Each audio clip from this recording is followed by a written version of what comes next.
moves in my heart, I'm gonna sing till the Spirit moves in my heart. I'm gonna sing till Jesus comes. Nowhere in Scripture. Cannot find it. Second problem. They were going to be taxed. They were not taxed like this, where all the people that had to come to be taxed in the winter, in the bitter cold. Even in Bethlehem, during the nighttime, in winter, December, January, it's coldest in January, but it is bitterly cold in December and January. In the winter months, it gets extremely cold at night. You have bitter rains, you have snow, and that is simply just was not what was done with sheep outside. Shepherds did not keep their sheep like that outside. There's nothing to graze during the winter like that. Okay? So they would not lead them forth like that. So, December 25th, nowhere in Scripture, they were not to be taxed. We know in the winter, you would not call all these people to be taxed and make them travel during the winter when you really want your money. You don't want anything to deter them. Third of all, rather, he was born outside. He was born in a manger. And we know, again, that it was cold during the winter. So cold that shepherds would not be outside, as the Scripture tells us. Not with their sheep. Okay? So that's the problem. So where do we get December 25th from? Let me go to history to show you this. Because we just went to the Scripture and we don't see it. It is not there. This is from the Zondervan Van Pictorial Bible Dictionary, page 162. It says, Christmas, the anniversary of the birth of Christ, and its observance, celebrated by most Protestants and by Roman Catholics on December 25th. Okay, now, this is, they say, the anniversary of the birth of Christ, and observed by Protestants, which incorporates an innumerable amount of denominations, okay, and Roman Catholics, okay. And let me just say this, there is little difference between Roman Catholics and Protestants. Okay? Many of them keep the same pagan days. Sunday, for one, the day of the sun, Christmas, Easter, etc., etc. There is little difference. Both of them are not the way. There is one Lord, one faith, and one baptism. Okay? And it says by Eastern Orthodox churches on January 19th. The first mention of its observance on December 25th is in the time of Constantine. Constantine was an integral figure in what we know, or what we have today, and what we call Christianity. Because he married it with paganism. Okay? And therefore, at that point, it became adultery. It was going along those lines in Rome anyway. But he was an integral figure in what we have today. Okay? And what people call the so-called church. Because the church is Israel, who are black people that have been scattered throughout slavery throughout the whole world. That's the first thing. The church is not in Rome. Not God's church. Okay? So it says the first mention of its observance on December 25th is in the time of Constantine, about 325 AD. So the Zondervan Van Pictorial Dictionary dates the first mention in 325 AD. But it says something here. It says the date of the birth of Christ is not known. It is not known. Okay? Some estimate that it was in the fall. But you cannot pinpoint the exact day. Okay? That is not in Scripture at all. And even though they say, they go and they give it to you in a nice way. Well, it's the anniversary of the birth of Christ, and it's observed by Protestants and Roman Catholics on December 25th. And they go to the Eastern Orthodox. But then they tell you something. The birthday, December 25th, hey, that can't be, it's not known. So where do we get this day? Let's keep reading. Okay? Now this is from a book called The Winter Solstice, The Sacred Traditions of Christmas. It says today, this is on page 52. Today, we celebrate the birthday of Christ on December 25th without thinking. Yet it was 400 years after the birth of Jesus that the date was fixed. The church fathers, okay, the church they're talking about again is the Roman Catholic Church, and I've already stated that is not God's church. The church fathers did not institute the festival until the 4th century. Later even than good old St. Nicholas himself. So that one that they tried to attribute Santa Claus to, okay, we're going to even get into that. It was even later than him, the date. It says something here, and having no exact references to the birthday of Jesus, they borrowed a festival from another great midwinter event. Again, they have no references because it's not in Scripture. It's not in Scripture at all. Okay? And so they borrowed a festival, okay, a pagan festival, from another great midwinter event. The Roman celebration of the birth of the unconquered Son, which was declared to fall on December 25th by the Emperor Aurelian in 274 AD. See, brothers and sisters, many cultures and nations throughout the course of human history celebrate the winter solstice. They celebrate the time of the shortest day of the year to the rebirth of what they call the rebirth of the sun, the S-U-N. Okay, they call it many different things, but the Egyptians did it, the Greeks did it, the Romans did it, etc., etc., etc. Okay, that's all sun worship. Okay, so they borrowed Christmas, or they affiliated it with another festival. It says the Roman celebration of the birth of the unconquered Son, which was declared to fall on December 25th by the Emperor Aurelian in 274 AD. In fact, there had been a cult of Sol in Rome from the very early times. Now look how far back they date this back to in Rome. This honoring this day, December 25th. It says, possibly even from the time of the Etruscans, who predate the Romans by several hundred years and are seen as the foundation of much of the classical world. Okay, so that's in Rome, even though it was before then in other countries. Again, I mentioned Egypt. Okay, let's see. This is from the World Book Encyclopedia.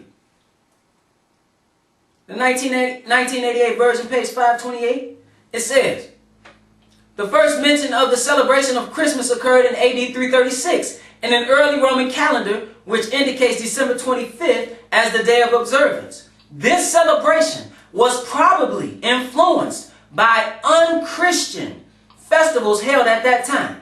Okay? In other words, they're saying they got this from some pagan worship. See, all you have to do is pick up an encyclopedia and it will tell you this. This is not hard.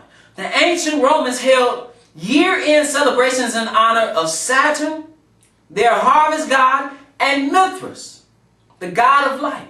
Okay, so you had the Saturnalia festival, all right, and you had those who dealt with that, and then you had another class of people. Okay, you had some politicians and mainly military men that dealt with Mithra, okay, the god of light. Various peoples in Northern Europe held festivals in mid-December to celebrate the end of the harvest season. See, this was widespread. Nothing to do with Christ at all. As part of these celebrations, the people ate special foods. Like you go to your relative's house and you sit down and eat food dedicated in honor of this false worship. Decorated their homes with greenery. Before you get there, you ride through the neighborhoods and you see decorations. All right? And join in singing and gift giving. People may knock on your door and have some carols. Especially if you live in a nice neighborhood, they might actually carol, walk around and singing to people. Okay? And gift giving. You exchange gifts even in this bad economy. You have to go out and buy some gifts, don't you? Save your money. Christmas is pagan. These customs gradually become part of the Christmas celebration. Now you see how they were married together. Now you see how they were married together. And it was from the Roman Catholic Church. That they were the ones that did this. So let's look at, matter of fact, let's go to Revelation. Before we look at these two festivals in detail, let's look at something that the scriptures tell us about this Roman Catholic Church. Because much of this marrying of Christianity with paganism comes from the Roman Catholic Church, and it is perpetuated by false ministers, false Protestant ministers, false all types of ministers. They just perpetuate the lies. Okay? So Revelation 17:1, it says, and there came one of the seven angels which had the seven vials, and talked with me, saying unto me, come hither. I will show unto thee the judgment of the great whore that sitteth upon many waters. Who is this whore? This is a spiritual whore. It is a church. Okay? The Bible, the Lord calls Israel, the true church, his wife. But there is a whore out here a terrible, unscrupulous, trifling whore. It said that sitteth upon many waters. What are waters? Verse 15 reads, and he said unto me, the waters which thou seest, where the whore sitteth, are peoples and multitudes and nations and tongues. Waters just represent people. So what you have is this whore over these people. In other words, brothers and sisters, you have this church that sits above the people. Okay? And out of this church, let's find out what came out. Okay? It says, and the woman, well, first of all, I'll read verse 2. It says, with whom the kings of the earth have committed fornication. Now, is this a whore that's committing physical fornication with the kings of the earth? No, spiritual fornication, brothers and sisters. Falsehood, false doctrine, false worship, doctrines of devils.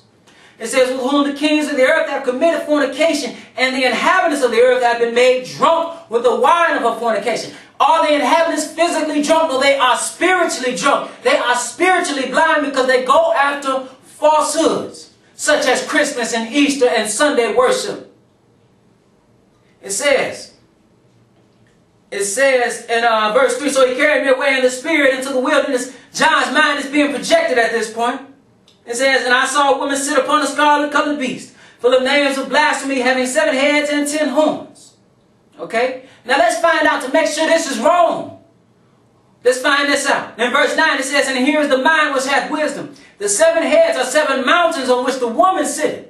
Rome was built on what? 7 hills or 7 mountains. We're talking about Rome, brothers and sisters, who has perpetuated simply what Babylon was doing, even in the days of old.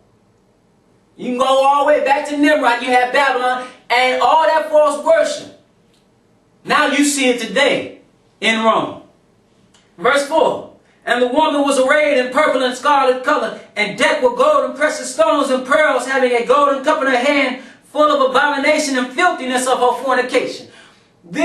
These gold and precious stones signify the wealth of this institution. Okay? It is extremely wealthy. But she has in her hand a cup full of abomination and filthiness of her fornication. What does she have in her cup to drink? She's making the nations of the earth drunken with the wine of her doctrine. She has drunken the nations, made them spiritually drunken. Just like back in the old days in the Babylonian mysteries when they had the cup and the initiates would drink of that cup. And their mind would go in a haze and in a daze and they would do all types of things. Well, spiritually speaking, brothers and sisters, it's the same thing today. People are going after falsehood because of the falsehood that was perpetuated even from back then all the way, and now we see it presented to us in these days through the Roman Catholic Church. And you might say, I'm not Catholic, but if you're Protestant, you're Catholic. If you're Protestant, you're Catholic because you keep many of the same days, one being Sunday. And that's why even the Catholic Church refers to herself as the Mother Church. And she is the mother whore, and all these other churches are her children. It says, and upon her head was a name written, Mystery Babylon the Great, the mother of harlots and abominations of the earth. See, all these others, she's the mother whore, and all these are the little harlots, the Baptists, the Episcopalian, the Lutheran, all Protestants in general. They are perpetuating simply what Catholicism set up. Okay, and then again, there's another sign we're talking about Rome. It says, and I saw the woman drunken with the blood of the saints and with the blood of the martyrs of Jesus. And when I saw her, I wondered with great admiration. You know that you can read about the times of the Inquisition. Well, brothers and sisters, a terrible time like that is going to come on all believers. So now is the time to speak, and even then it'll be the time to speak. It's the time to increase your faith, regardless of what's to come. So now we know where much of this false doctrine is coming from. So let's read about these pagan customs that the birth of Jesus, so-called Christmas, that we get this festival from. Okay? Saturnalia, because we say they honor Saturn. That's where you get Saturnalia. This is from the Golden Bowl,